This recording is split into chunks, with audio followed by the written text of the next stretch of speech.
It's probably my headphones. There we Good go. now? Good now. All right, cool. Well, thanks Right for on. joining us. This is the official start to episode 16 of an Untold narrative. Why don't you introduce yourself? Well, thanks for having me, man. It's been a while since we last chat. My name is Shu. Guess I'm a footwear designer slash maker, designer of all sorts of things, I guess. Yes, sir. You kind of do have a unique name. Your name's Shu, and you work in footwear. Have you ever had that conversation with anybody? I feel like it's one of those things that you kind of like, it's so absurd that you just say it and people are like, oh yeah, I guess it was like, given that you were to get into this industry. And I'm like, here we are. But no, wasn't planned by any means. It just like spontaneously happened. So Nice. one of those things, I guess. Yeah, absolutely. Where are you right now? Right now I'm back home in Seattle. Seattle, Washington. So, just to give people some context and some background, I think we've met just through IG and stuff like that, and just like Yeah. having similar connections in footwear. You've obviously done a lot so far in your very youthful career, but I don't know how much of these you've watched, but I always like to bring it back to kind of where you grew up, kind of what your childhood was like, how you got started in design, right? Because even, when I was growing up, like I didn't know industrial design or footwear Yeah. design was even I a didn't I didn't know it was a thing either. thing. So why don't you, are you originally from Seattle? Is that where you were raised or? So originally born in Japan, and then raised on Oahu. Lived there for about 14 years. And then my freshman year of high school, I moved to Seattle, where I went to Ingram High School and then went to the University of Washington. But I guess in terms of design, I was always one of those kids, I feel like, with all industrial designers that was like taking things apart to trying to figure out, like, not even necessarily put it back together, just to see, like, what's inside of things.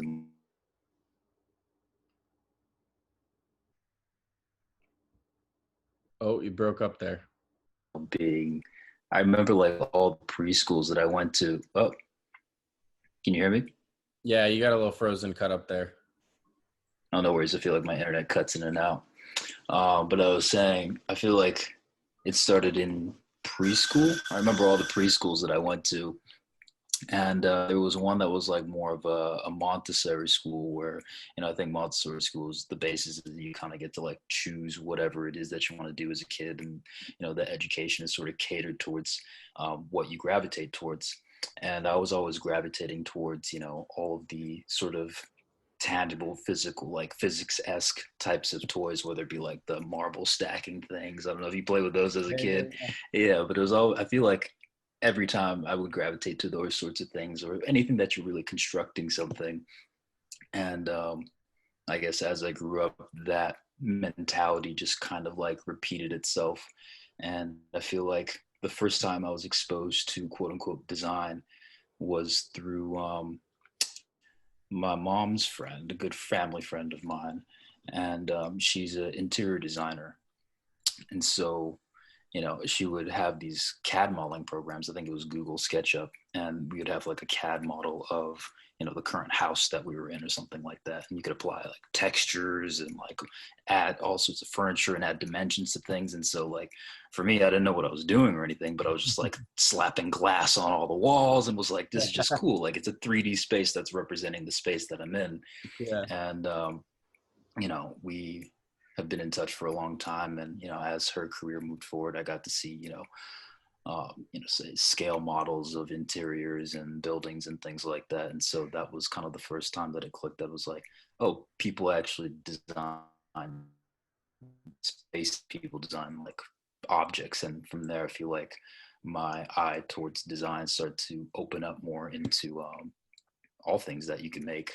But I didn't necessarily know how to apply that because the only lens of design that I understood was like interior design from that angle. But I feel like from there, you know, that being the lens, I was trying to replicate, you know, physical structures. And so architecture was something that was really interesting. And I would try to build like these scale models of things, whether it be just a paper or what have you, to try to like represent an idea of something that I wanted to make. And yeah, I think, I don't know, I could probably ramble on Do you forever remember into like like some weird winding loop into how I got to where I am now. But do you remember like a specific example of like what's that? making something like that, like to translate an idea? Yeah, I think one of the first things that I like sort of mocked up, it was literally just like these thin slivers of paper that I these little rings. So you can kind of imagine just like a paper loop. I'm like looking around here for something that would kind of represent that. Yeah, so got this posted right here. Cut it up real quick. You're gonna be our So first guest that's essentially, actually, like all I did, man, if you can see my desk right now, it's a mess of just like a bunch of stuff. I got like drills and like bike clips and just like pliers and this is on the low, Oh just my god. weird stuff. But anyways, essentially, I had a bunch of these little rings like this, Yeah. and they were all different kinds of sizes. And what I ended up doing was just gluing those together, and so ultimately created like this sort of membrane net sort of thing. And like put my face in it and just kind of like imagine what that would be like to be in a structure that was constructed of like these little loops or whatever. And I think I didn't really understand, I wasn't really thinking about like how would you actually make this with like real materials at scale. But it was just kind of like whatever I could grasp around me to try to represent some type of idea and like understand how the material like defines what that structure would be. And so that's kind of like one of the touchstone things that I always think about when I try to like, you know, retrospectively think about when that is I first started like prototyping things, because I feel like that's been like really inherent to my process, and it's evolved a lot since, that's probably not even the first example of it, but as far as I can remember. Totally. So And you mentioned you spent 14 years on Oahu, like in Hawaii. yeah, Is that like in right? Hawaii. Yeah. We're not going to just skip over that aspect of your life. It's basically Hawaiian. What Yeah, was I mean, what it was that feels like, experience like? man, well, I'll let you guys in on a secret that I'm honestly quite ashamed of, but I only surfed once while I was in Hawaii. Which, Wow. yeah, no, it's one of my biggest regrets. Oh man. But the one time I did, I was hooked. I was more of a boogie board and body surfing guy, cliff jumping and all that kind of stuff. But it was pretty great, to be honest. I mean, sunshine and 80-degree weather basically year round every single day. Um, Great people. The vibe there is just kind of like serene, I guess, so to speak. And yeah, it's just like a great amalgamation of people. And man, I wish I could have like the perspective I have now going back there, as well as like all the hiking and surfing and all that kind of stuff to take advantage of. But it's a great place to grow up as a kid. Yeah. But I imagine that the culture is much different. It's not like the hustle that like everyone in No, America. I don't think you necessarily go to Hawaii to hustle Right. whatsoever. I But feel like it's like yeah, basically like people like probably work and then they shut down and really like love and enjoy life. right. And I feel like that model, that just like lifestyle design, if you will, is just like something I aspire to, because like that has such a profound effect on like just how you function as a human being, and like the the physiological effects of it as well. I mean, like legit, like everybody just looks younger in Hawaii. Like I'll see friends that I haven't seen in a long time. I'm like, dude, your face is like the same as like Looks exactly. 10 years ago, you know? And it's like, it's easy for me to like see somebody on the street, say in Seattle or like Boston or wherever. Like I know they're from Hawaii just because of the way that like their face has formed. Like there's just kind of like a natural like smile and like youthfulness, you know. That's It's wild. just it's crazy. It's crazy. I clearly don't have that.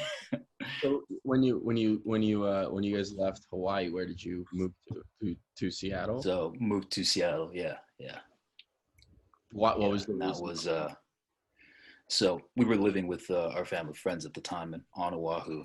I think for the better part of 4 years there, and then also in Seattle. And so when they decided to move, we kind of just were like, my mom was like, "We'll move as well." And you know, at the time, I was like, what, 14, 15, whatever age that you start high school. And of course I didn't want to move, but you know, retrospectively, it's probably like one of the best things that ever happened in terms of opportunities for me, because you know, if I was in Hawaii right now, I have no idea where I'd be at in terms it? of career, school, whatever it is. So it definitely was a great move. So So what was it in high school and Seattle maybe and influence that like got you into this design career? Did you graduate with a design degree?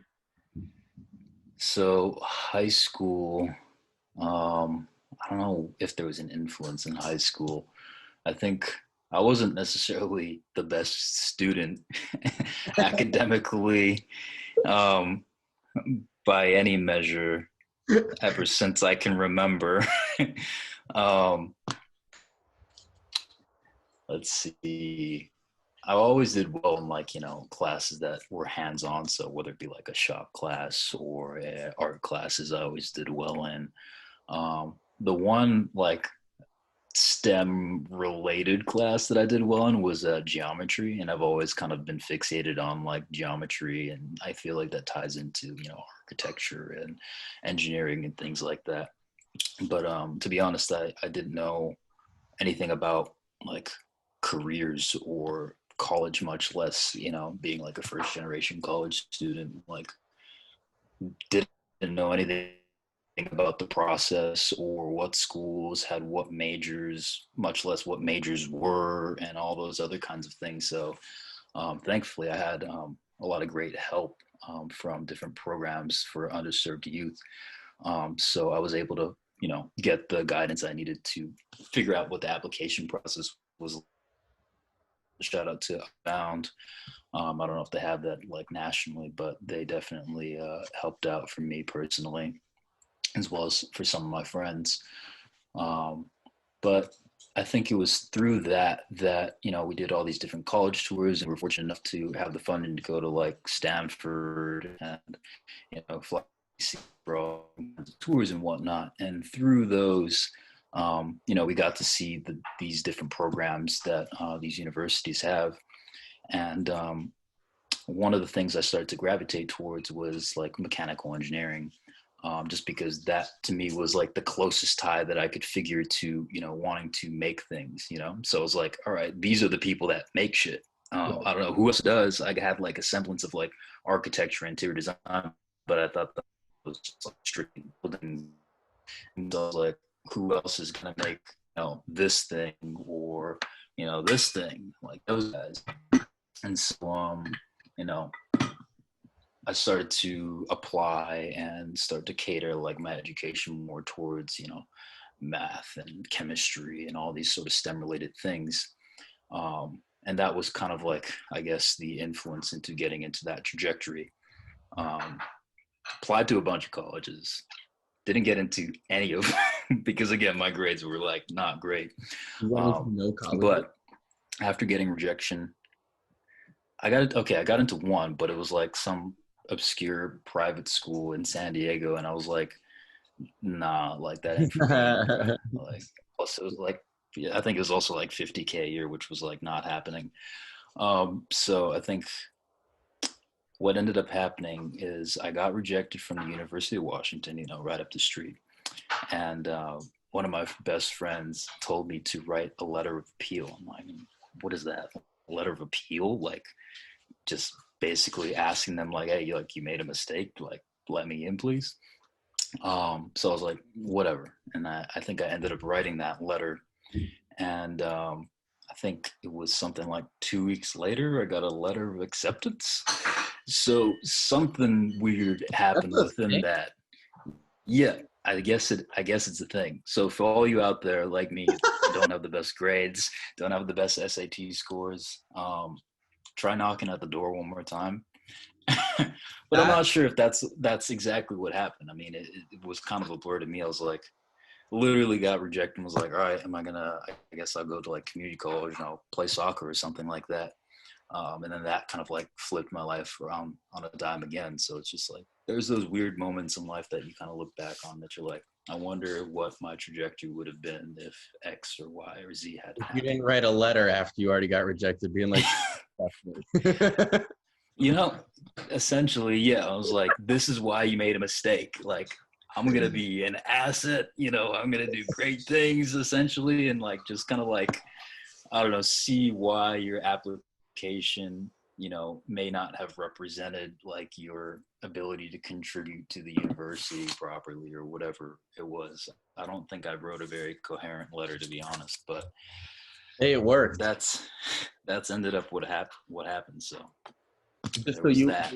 did you or you went to the University of Washington for mechanical engineering, or Yeah, so the first quarter I was like dead set on like mechanical engineering, slogging through calculus, chem, all these classes that are meant to like weed you out and get the cream of the crop. And it was definitely weeding myself out per se. And I was doing all right, but it was like literally staying up till like ridiculous hours of the night trying to like cram information into my head that like was a lot to take in, as well as like having a job.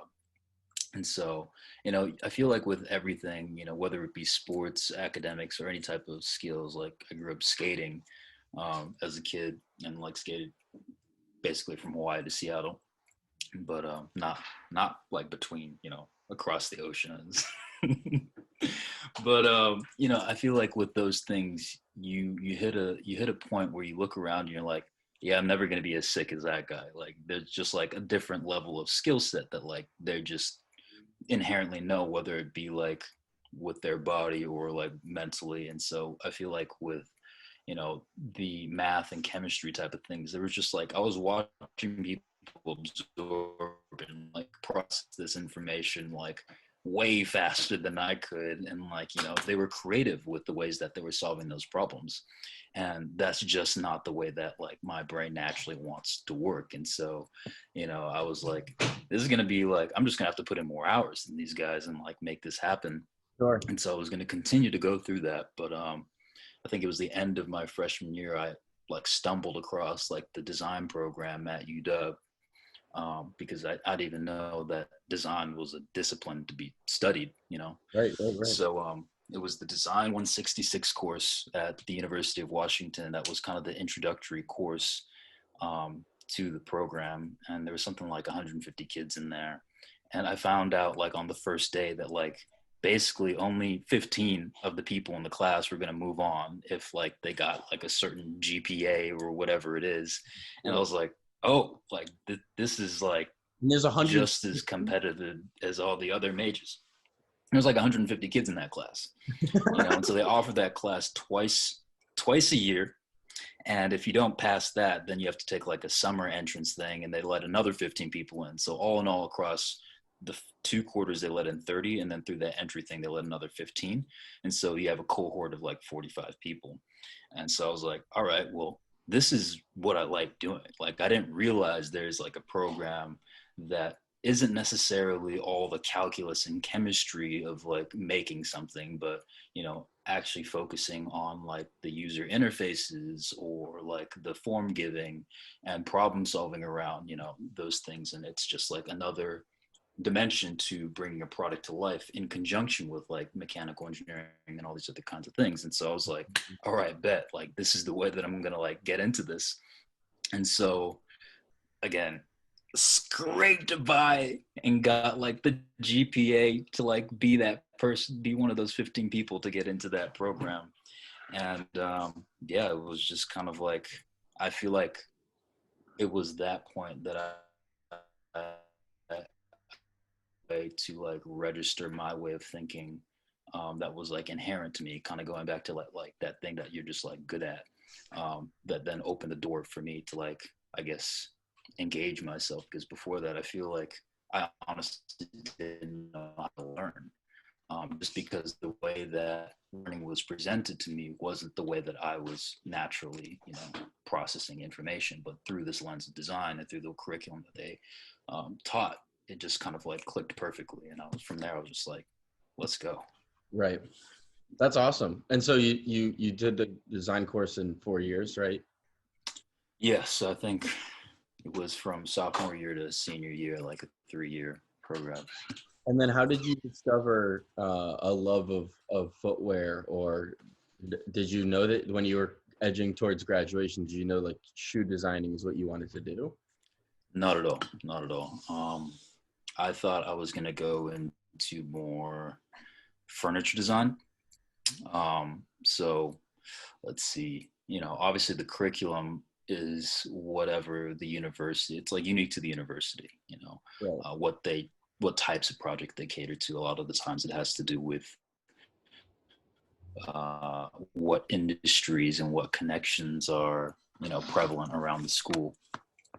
And for us, it was more consumer electronic focused, as well as like aviation design focused, because we have Boeing out here. And Right. there's a studio called Teague that has, I think it's the sole design studio for all of like the Boeing interiors and things like that. That's crazy. Really cool studio. But yeah, they have a connection to that studio out there. So all the projects kind of like cater towards that type of aesthetic and problem solving, as well as some like kitchen oriented things. But that wasn't, where I wanted to go with design. And like, I feel like with any sort of discipline, once you get into it, you start to see the different avenues and the different perspectives that people have in it. And whether you agree or want to go in those same directions is kind of like up to you and your unique interests and things like that. And I knew that I didn't want to design kitchen Tupperware or, you know, these types of things. And there's nothing wrong with that whatsoever, that people that want to do that, but that just wasn't something that I could resonate with. I thought like the interior of the airplanes and things were cool and everything, but again, it still wasn't something that I felt, it wasn't as hands-on as like all the things that I wanted to do. And so I was lucky enough to start to work with a few local furniture designers here in Seattle. Um, Shout out to Semi Good Design and Nick Plug. Yoshihara and Tom Jones. Both of those guys really took me under their wing in terms of like helping out with different builds and projects and things like that. Um, but yeah, I was working with those guys building anything from interiors of restaurants and just custom furniture pieces, as well as like stuff from their own collections. You were doing this And I thought, during school, or is this post school? this was during school, yeah, yeah. Okay. So it's like just kind of on the side, especially during the summers. That's kind of like what my summer jobs were. It was just kind of like slogging it out in like the basement, in Capitol Hill, just like sanding like a motherfucker. Um, but yeah, so that kind of shaped my whole mentality of like industrial design.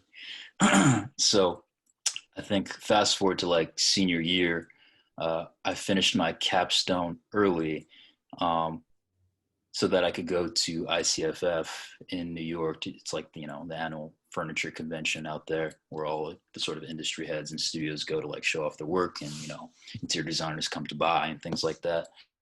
Um, just to kind of check out what the scene was like, and like if this was something that I really wanted to get into. And so that was my first time flying out to New York. Had a blast.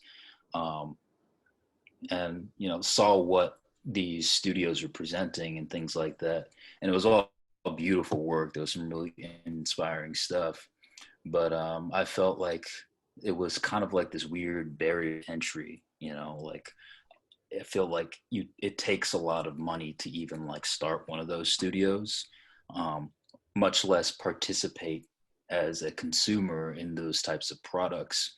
And so there was like this level of detachment that I felt in terms of like having it resonate with myself personally. And then on top of that, you know, in terms of stability, it felt like this was just kind of like not knocking any sort of like studio or whatever, or like people that make these things, but you know, it was just a lot of stuff. And you know, you're taking a lot of virgin material at the time, at sometimes, and that was also sort of part of that conflict. And so, you know, I got back, was still focusing on like furniture and whatnot, but like through a lens of trying to utilize the material for what it wants to do, and then kind of with this lens of like trying to be as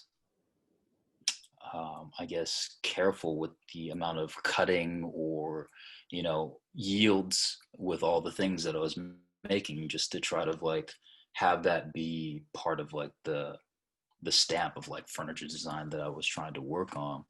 And so with the help of Tom at Semi Goods, he helped me kind of like work through a bunch of different projects. And, you know, I was starting to build different things for retail shops, as well as like my own personal like collections and things like that. Um, and I think I was working on a chair at the time, and it was kind of like this bent tube steel chair with like a leather sling. And my good friend Clinton was helping me out with like the leather sling part.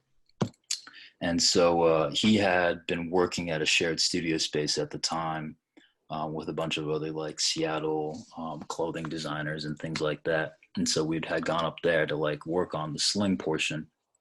And I was just like kind of in awe of like this space that I didn't know existed, where people were working on all sorts of things from, you know, their own women's lines to men's collections and things like that.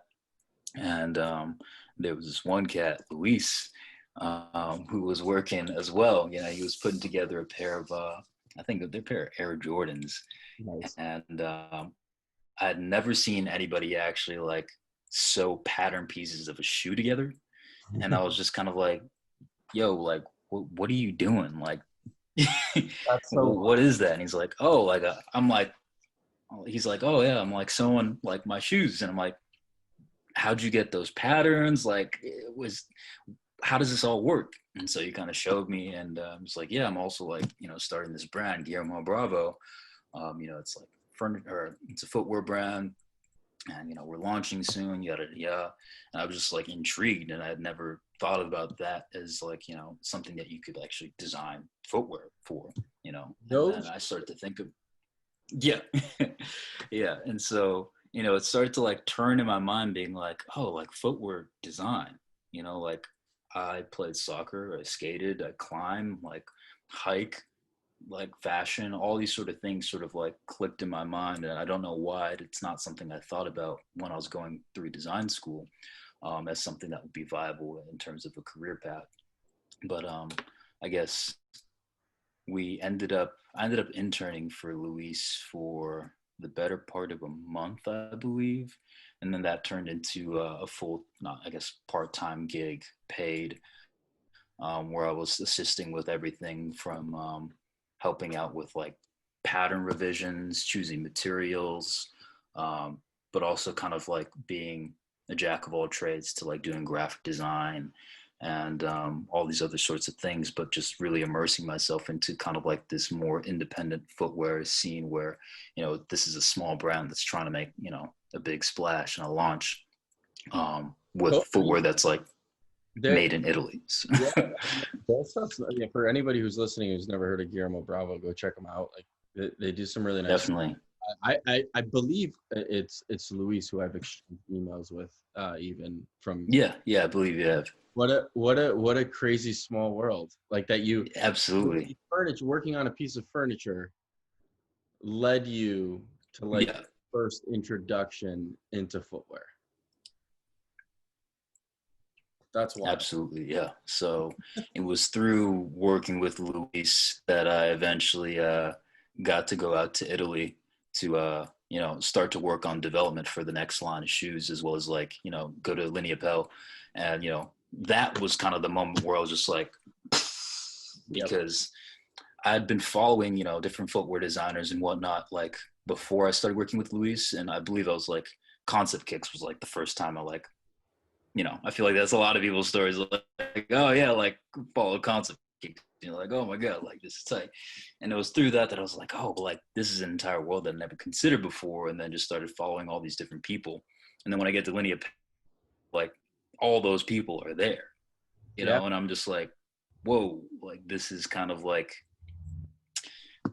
I guess I don't really know how to phrase it, but like it was just kind of that like moment where I felt like the world was like opening up in front of me, where it was just like, these are my people. These are the people that I like resonate with. It wasn't something that I found in mechanical engineering. It's not something I found in furniture design as much. Um, but it was like really within that community where everybody was just like so down, so nice, and like So just like chill. willing to help each other, Yeah, so chill that I was just like, Not only and not only did you get flown out to Italy while working, right? So you were mhm, there on development, but you also got to go to Linea Pell, and then yeah, I assume that you met like Daniel and a lot of those people while. met Daniel, Dave, Suzanne, just like a whole other bunch of people that I'm like still in touch with now because like we all met each other there, Yeah. like, I mean, the list goes much longer than that, but like, it just be kind of like, yeah. So that was really something. And I owe Guillermo Bravo and Luis a lot for that trip and that opportunity to go out there, because I feel like without that, I mean, like, without getting into Guillermo Bravo, I don't think I'd be in the space I am right now in terms of like my footwear career. So I mean, when you it start thinking was about that butterfly effect and literally, I think about that every day. I'm like, man, if I didn't eat that piece of pasta, where would I be right now? Stuff like that. Just I mean, yeah, I literally I was gonna ask you eventually, like how did you get the opportunity to be part of like Construct 161, and it sounds like that was mm, pretty much the ticket. yeah, yeah, yeah. Essentially, yeah. I think that was, yeah. I remember Dan had sent me a text. I believe I was at like work at the time, and he's like, "Yo, would you be down for this?" And I was like, "It's funny that you mentioned that because, I think Luis and I had been geeking out about like Construct and everything that they were doing out there during the first iteration of it, and that was before I was like really into like being committed to footwear. But I was like, yo, like this is like where I want to be. Like this is like, it seems like the forefront of like independent footwear design and just like, explorative ideas and innovation. And so, having that invitation to then go to Construct, I think about a year later or something along those lines, was just kind of like, and again, one of those moments that felt like full circle and almost like surreal in a sense, where you're just How did like I get here? it's almost, yeah, to me it's like hitting the lottery. It's like there's so many people that like, been drawing shoes all their life and know they want to get into footwear. And to be quite honest, like I wasn't that guy. I just kind of like happened upon things, and I feel like things have just kind of like followed that pattern where it's just like, all right, opportunity presents itself. Let's just kind of like pivot and go with it. All with like the mentality that like I want to learn something, whether it be through innovation or, technique and hand craftsmanship. Like that's kind of the lens that like kind of steers this winding career path that I've been on. But yeah, it's been, I don't know. Again, it's like those butterfly effect things that just like are surreal sometimes. Yeah. So I'm assuming right after college, you worked for Guillermo Bravo full time. Yeah, so I was working with them part time. For the most part, I was honestly like delivering food for like Caviar, and like I think I had like 3 or 4 jobs working at a burger joint. Shout out to Lil Woody's. That burger joint honestly like opened so many doors for me. To be What? honest, like I think it's probably through Lil Woody's that I ended up like getting that first furniture gig with Yosh. Well, I guess it's a combination of my other homie Miles who introduced me, but Yosh was connected with this other homie who like ran the burger shop, like owned the burger shop, and like owned this other like chicken and waffle shop that we did like the furniture for. And so like within Seattle, I owe a lot to like all these independent business owners and designers in the community out here, because like everybody kind of like feeds each other with like, you know, gigs as well as like opportunities and things like that. And so yeah, shout out to Lil Woody's and like the community there that like gave me opportunities to do stuff too. So it's like That's so cool. So you're working a bunch of part-time gigs. Are you like a bunch of still part-time gigs. are you still looking for full-time jobs? Like, are you applying to full-time like footwear at this point or no? I think at that point I think I was still looking to do like a combination of things, like whether it be working at like a furniture studio or trying to do like more freelance graphic design. But you know, I was kind of dead set on whatever it was being like independent, you know. So if I could freelance full time, I think that's what I was trying to work up towards. If I could like figure out a way to do the independent footwear thing, you know, at the time obviously it was like way over my head in terms of like being able to take on footwear clients, so to speak. But I was inspired by like everything I was seeing on concept kicks and, you know, all these cats that were like making it happen. So I was like, that's what I want to do. Like I want to figure out how to make that happen. And you know, I didn't mind working all these different jobs. You know, I feel like part of the fun for me is like juggling a bunch of different things and just like the overall hustle. You know, flipping bicycles was like another huge like side hustle for me, which I still do. Just because like bikes are fun to wrench on, and it's like, you know, sometimes it's as easy as just like retaking a photo and reposting it on Craigslist. But I mean, dude, I was super transparent with you when you moved out of your last. yeah. I'm like, are you gonna sell me this beautiful glass coffee table for $40? I'm gonna flip it. And you're like, all right. Yeah, I mean that's the hustle. I did sell it for $100, by the way. Hey, kudos to you, man. I was stoked that I got it for so cheap, because I was like, man, if I was leaving right now, I'd flip this. And I was like, that's fine. Like, you win some and you let some go, you know? So, No, but I love that mentality, right? I think today in 2020 and even a few years back, right? The internet just gives everybody the opportunity, if you want to just work towards it, to make a couple extra dollars. And it could be as yeah, simple as reposting the same product in a different light. literally, I can't tell you how I've made like the easiest money in my life doing stuff like that. Like, so, yeah, Um, I'm low key addicted to Craigslist. yeah, I mean, dude, I think it's fun, right? You look at the free Yeah, sex it is. you can get away with. Yeah, Um, exactly. but so at what point did you stumble into the Reebok apprenticeship? Like, when was Guillermo Bravo? Like, when were you kind of looking at apprenticeships or applying to jobs and stuff like that? Well, let's see here. I think, you know,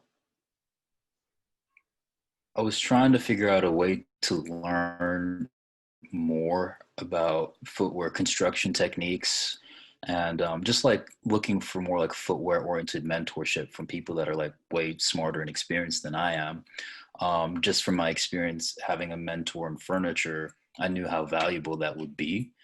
And so I started looking at first smaller brands that were like more developed that could offer that mentorship, as well as like brands outside the country back when you could even fathom going outside the country. Um, but then my good homie Nate, who's at Reebok as well, who actually graduated a year after I did, um, told me about the Reebok apprenticeship program. And he was like, yo, like, you should apply to it. And I was like, yeah, I don't know. Like, I kind of want to do like more independent things, you know, just sort of like super naive. Um, but I ended up applying to it anyway, just because I was like, I just want to see if I could do it, like just to see if I like have the chops to like, you know, prove it to myself, I guess. And I feel like there's a lot of that. I still do that a lot, you know, whether or not like I want to like actually follow through with something, I'll like try to prove to myself that I can do it. And so I ended up like applying, putting together a portfolio for it. Um, Actually, now I'll follow this, but I'll rewind in a sec. Um, End up going back and forth corresponding with the recruiter, and that was like right around the time that I was going to Linea Pell, and didn't hear back for a while. And then I think it was when I got back from Italy that I found out that I had gotten, the position. And so I was just like, oh, like, so I guess I'm at this sort of like fork in the road moment where it's like I either move to Boston and like take up this apprenticeship, or I stay at Guillermo Bravo and like try to do all these different side hustles and, so on and so forth. So that was kind of like the major decision point for me. And ultimately, confounding a bunch of different factors, I chose to go to Boston and start that move at Reebok. But before even applying to that position, I'd had applied to, I skipped over a pretty major part. I started applying to the Adidas Design Academy, which they were offering at the time. It was like a 2-year program. Okay. I think it was located in different places. It might have been like Portland, Germany, and like one other place. But I think the idea was that was supposed to be like a really intensive program. Um, and my good homie Raphael put me onto that because I didn't even know about it whatsoever. He just knew that I was like working with Luis at Guillermo Bravo and was like, "Yo, like you should check this out." And so I found out about it 4 days before the the deadline, Oh shit. and was like, uh, well, fuck it, I'll just apply anyway. And I didn't have any semblance of like a footwear portfolio, never had done like any footwear projects in my life. And so, I stayed up for like legit like 3 days straight, like putting together a portfolio. And it's probably the worst portfolio you've ever seen in your life. I hope I still have those sketches in like portfolios somewhere because like, man, like have I like to think I came a long way from Dude, those initial ideas. I kept every iteration of printed portfolio that I've ever made in my life for like through college, Dude, doing internships. There's a stack of like 15 because your portfolio is ever evolving. And I have a right. like, and the first few were like, oh. Yeah, I know what you mean. This was like that too, like I think there was like praying mantis shoes or something like that in this portfolio and like all sorts of weird things, but obviously didn't end up getting into that Okay, I was gonna program. ask, so you did not But get that. I think it was after. No, did not get that. But what I did get from that, um, was the experience of doing that for 3 days straight. Right. It was that realization that like this is something that I actually like could be interested in doing for like a career. You spend 3 days straight doing something, like you figure out whether or not you like doing it or not, It's a good rule of especially thumb. when you're not sleeping. Um, so I figure like, I can't really go wrong if I like try to pursue this as a career path. And so that was kind of like the preface to then applying to like different, programs and whatnot. So yeah, sorry. That was a very long, winding road into how I got there. No, it's good. I mean, it's interesting because it's never one simple. There's no one. I don't know. I've done this now for 16 episodes, and nobody has an easy path to where they got to today. So there's always hurdles or Yeah, obstacles. Different jobs or different people definitely. lead you to different things. So and then so you did with the Reebok apprenticeship was 1 or 2 years. Just a year. Yeah. So, and then during that apprenticeship is when you did the construct, right? Yeah. Yeah. I think that was like maybe 3 months into the apprenticeship. Um, they kind of let me get away with just hopping out. And it was perfect because like it was literally a train ride up to Right. New Hampshire from Boston. So like it worked out seamlessly. And I was gone for like maybe 2 work days or something like that. And then, That's awesome. yeah, it was fantastic. That's super cool. I mean, what now that that year of apprenticeship is over, what are you doing now? Kind of bring us to current day. So current day, I'm still, well, I got a contract extension with Reebok because technically we're contractors during the apprenticeship. And so I got a contract extension with them and have been working on a bunch of different projects with them ever since. Still working with Luis at Guillermo Bravo on some projects as well.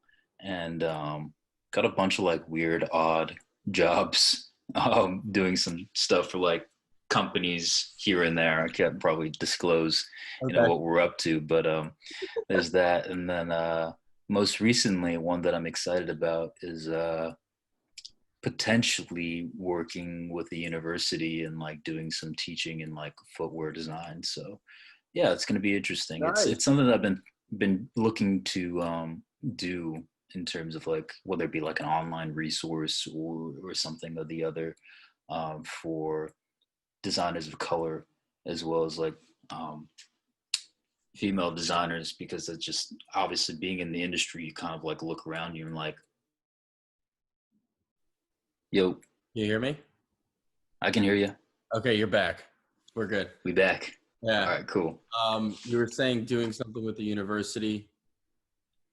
Um, yeah, so basically potentially teaching an online class, but it was something that I wanted to do. Anyone was like looking into to, serve these communities and like, especially give back to my community in Seattle, who I owe a lot to, where I'm at today, even though it's so early. And so this opportunity popped up, and working on something. Hopefully it'll come to fruition. But yeah, hopefully I can give back in that way as well. That's awesome. Yeah. So you're not pigeonholing yourself to one thing. You're kind of working different branches silently. Yeah, try my best to, just because like I feel like if anything I've learned on this journey, like having the ability to like pivot and just like jump right into something that could be completely different or like, somewhat parallel, um, especially during like this COVID crisis. I mean, it's absolutely essential to be nimble and just like being able to adapt. So who knows what's going to happen come December when this contract ends. Um, so just kind of like being ready for whatever happens and just kind of like having a bunch of different projects all at the same time. So Yeah, it's a good thing. One thing I did want to ask you about is kind of and I try to touch on this or have conversations about it because I think it's the world we live in, but like your relationship with social media is like mhm. you go very ghost a lot of times, but then when you just like drop a lot of greatness. I wanted to ask Appreciate that, man. what your thought process was. Like, what is your relationship with social media? Like, do you like, even like I sent you a DM and you didn't respond for like days on end, I thought it was fairly active. I don't know. Yeah. It's interesting. I feel like it's an ongoing experiment with myself as well. Just because it's such a great tool. It's obviously kind of like the designer's go-to in terms of sharing a portfolio and connecting with other people in the community. I definitely feel like it's I hesitate to say essential, but yeah, like essential in terms of like being a participating member, especially in like the COVID era of things. It's like how else are you going to see or communicate with the people that you want to connect with?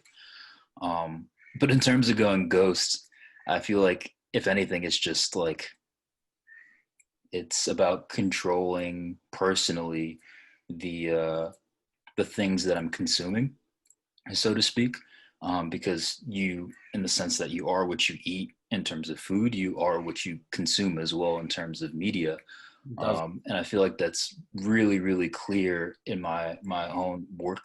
Whenever, like I say, read a book, that then immediately comes out in the things that I sketch, or like, you know, build a world around, a particular character or something like that. I feel like I've been really getting into the world of world building. um, it's something that's always like subconsciously been in my mind in terms of generating concepts, but now I'm trying to bring that more to the forefront. And as I sort of develop that skill, I feel like it becomes more and more clear that, like, I guess I've become more um, careful with the things that I'm consuming. And so I feel like those periods of being ghost, like oftentimes I'm like working really hard on like a specific concept and I don't want any distraction from that whatsoever.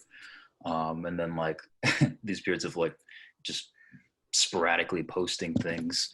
Um, I think it's like kind of like the garbage like dump or like word vomit equivalent of like parts and pieces of those things that I've been like working on in those off times. And so there's oftentimes like a delay between like the stuff that I've already done. They'll just be like thousands of photos in my camera roll from like 6 months ago or like 3 months ago that I'll then just kind of like almost piece together in like a storyline of like something that I'm like going to present, so to speak, later.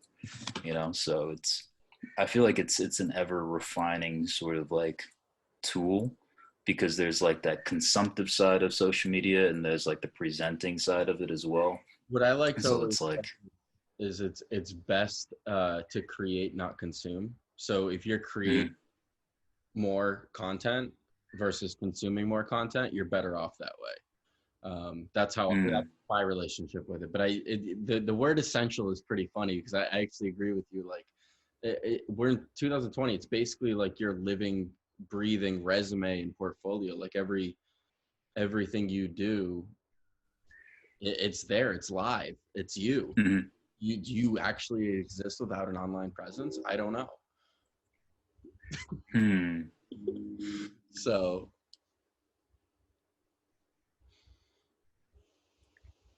Yeah, it's an interesting one.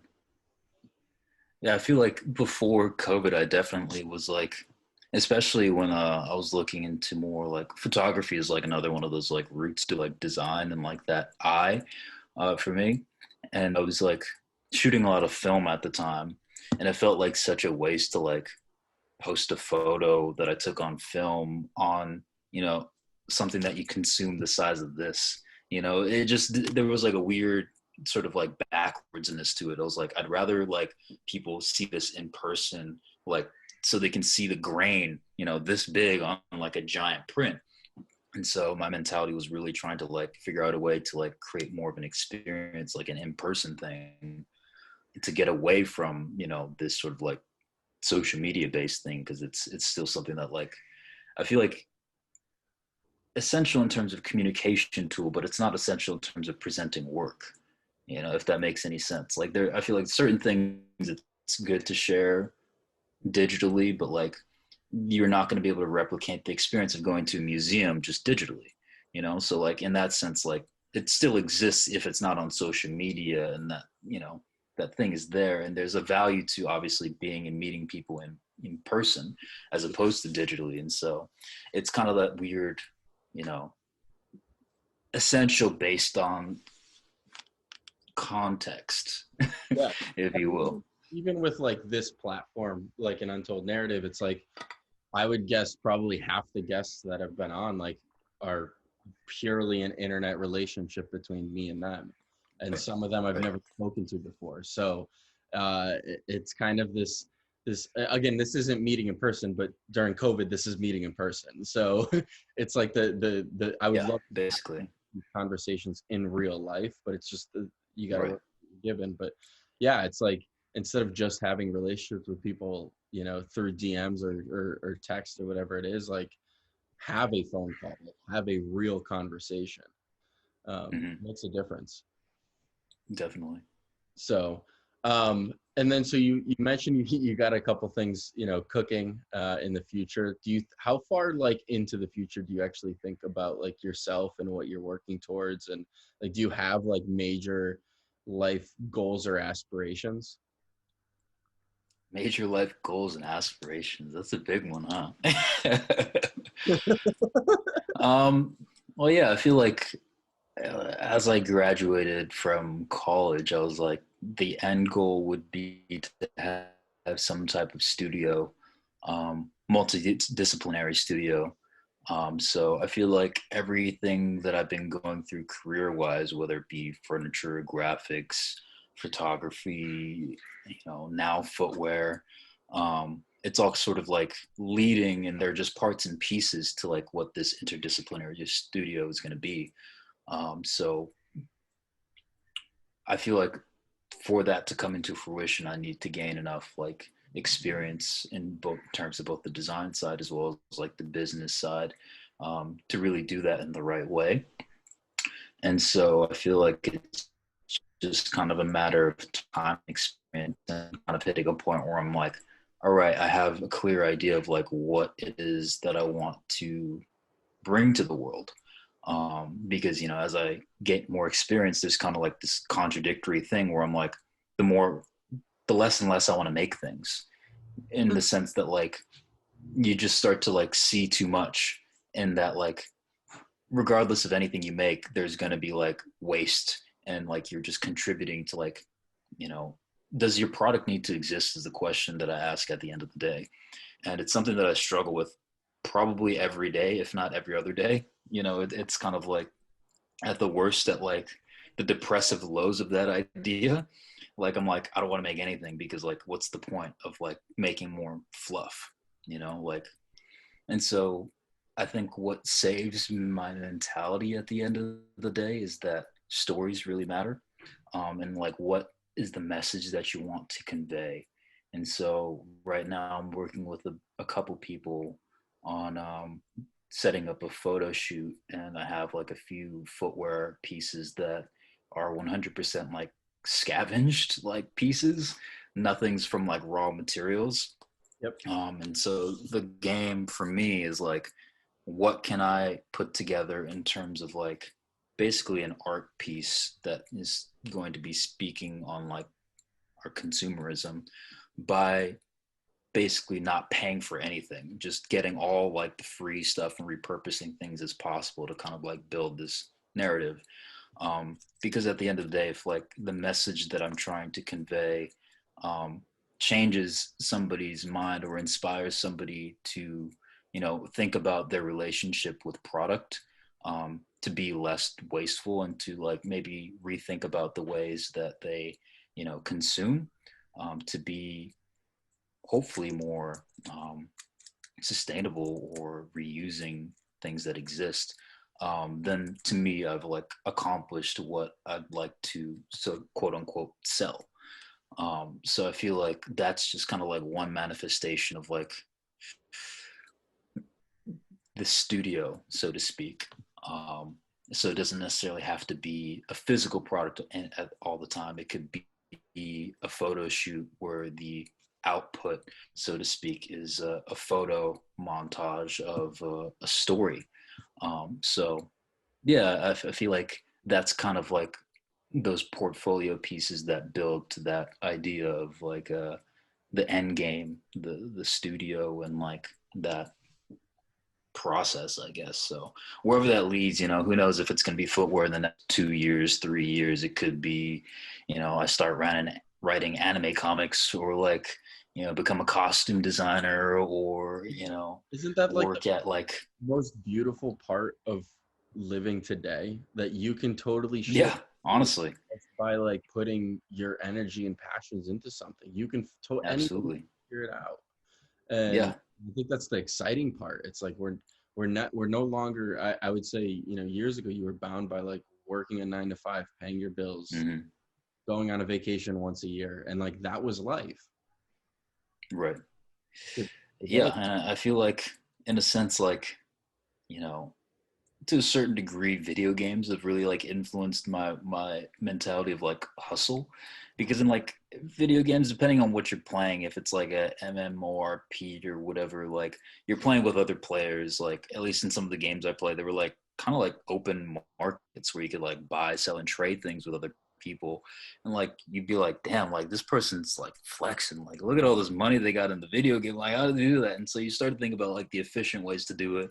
There's like sometimes like hacks that people are using, but like you realize that same thing applies to like your real life as well, and so you can kind of like do that exact same hustle or whatever. And so to me, I'm like, in the same way that you're like an archer in the video game and then you like switch to being more of like a sword person, like it's the same thing in life. I could choose to like hop on a crab boat tomorrow, or maybe that's not in season anymore, but like you get the premise of like just kind of changing your environment and being like, all right, well, I just made like 15, 20K over like the course of a few weeks doing this fishing boat thing. And like, now what I want to do, I can go move to another, you know, place and just kind of like do whatever. And so it's like, it doesn't really matter, you know, it just kind of like you love it, man. And by choose the your way, own adventure. 1000%. I'm clipping that. That was beautiful. I'm gonna go on a crab boat tomorrow, but it's not in season right now. uh, no, but you're Oh man. 1000% right, and I think that's, for anybody watching, you're not only a talented footwear designer, but I can imagine that that same process is going to be applied to whatever you touch. So I'm stoked to see the studio Oh man.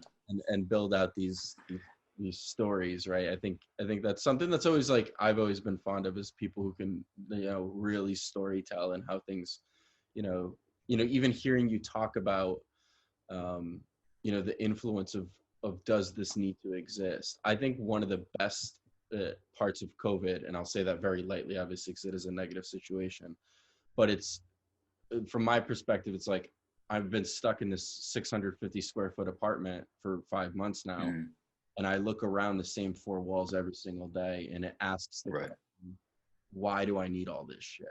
And the answer is, Right.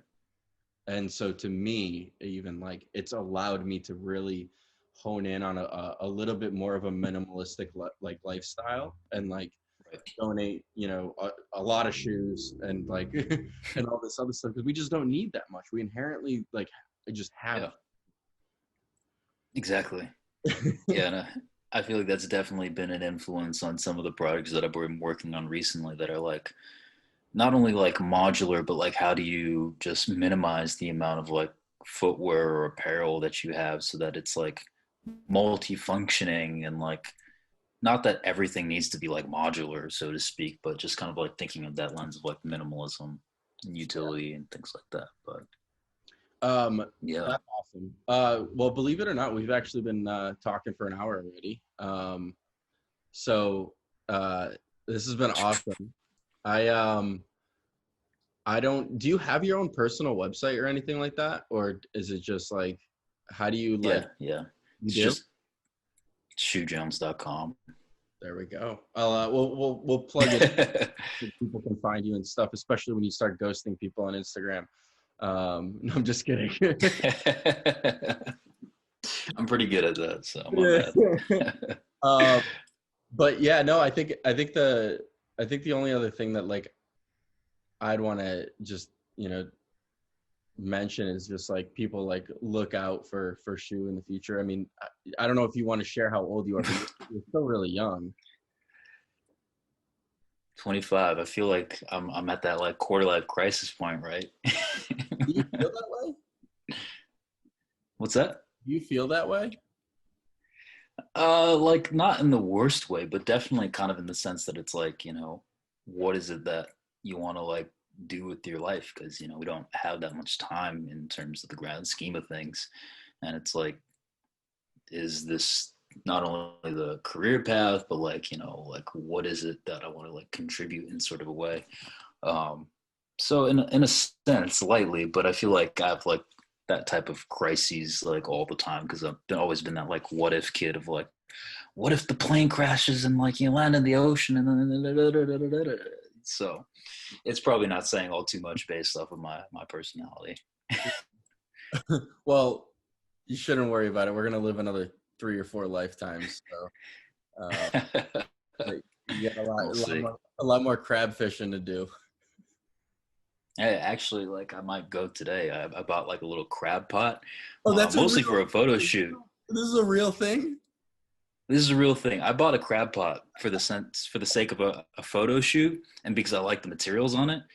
But I was like, fuck it, I have a crab pot. And so I bought a crab fishing license today. And so I'm gonna go pick up this cooler for free off of Craigslist right now after this, and then and then just go try to fish for some crab. I mean, who knows? That's awesome. Dude, let me know how that goes. Um, I will. is crab fishing different than normal fishing? Like, what is there like a technique to it? So let's see. Or I show don't and really have anything that I can tell? make. Give me one sec.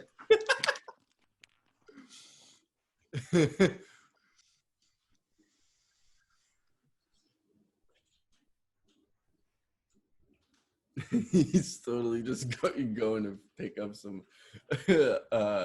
right now there's a pause in the audio because he's picking up his crab fishing gear. That's amazing. I don't even know how that works. I don't know how it works either. Apparently, it's just two rings, and you drop it down, and when you pull it back up, it turns into like this basket that they can't get out of. So That's super it's gonna cool. be. I've never used one before, but watched a bunch of YouTube videos, learned some knots. So let's go for it. Hell yeah, I love that. All right, well, I'm gonna wrap this up, and you can get to crab fishing. People go follow Shu, go check out his work. There's one takeaway: hustle, grind, go try something new. You never know what it's gonna lead to. So thanks for joining us on episode 16. This is actually going to be the season finale of season 2. So thanks everybody for listening, and thanks Shu for joining us. Hey, thanks for having me, man. Absolutely, man. We'll talk super soon. All right. All right, man. All right. Cheers. Got you.